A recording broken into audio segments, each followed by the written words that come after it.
యోహాను రాసిన మొదటి పత్రిక 1వ అధ్యాయము 3వ వచనమండి. మన సహవాసం అయితే తండ్రితోను కూడును ఆయన కుమారుడైన యేసుక్రీస్తుతో కూడును ఉన్నది. యేసుక్రీస్తు వారి నామంలో శుభాభివందనాలు తెలియజేస్తున్నా. ఈ వీడియో చూస్తున్న ప్రతి ఒక్కరూ చేయాల్సిన మొదటి పని ఏందో తెలుసా? ప్రక్క చెల్లి తమ్ముడు అన్న మొదటగా లైక్ చేయండి. లైక్ చేశారనుకో అందరికీ వెళుతుంది. అదే రీతిగా ప్రక్క చెల్లి తమ్ముడు యేసుక్రీస్తు ప్రభువారు మనతో సహవాసం చేయాలని ఆయనకి ఎంతో ఇష్టమై ఉన్నాడండి.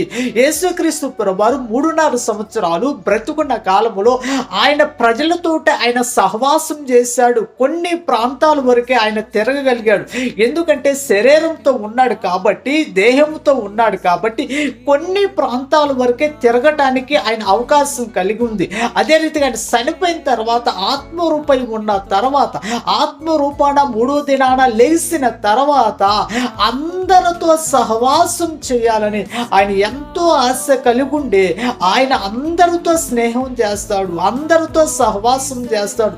నువ్వే స్థితిలో ఉన్నా సరే నీ స్థితిని ఆయన ఆలోచించడు, నీ గతిని ఆలోచించడు, కానీ నీ స్థితిని గతిని మార్చి నీతో సహవాసం చెయ్యాలని ఆయన ఇష్టం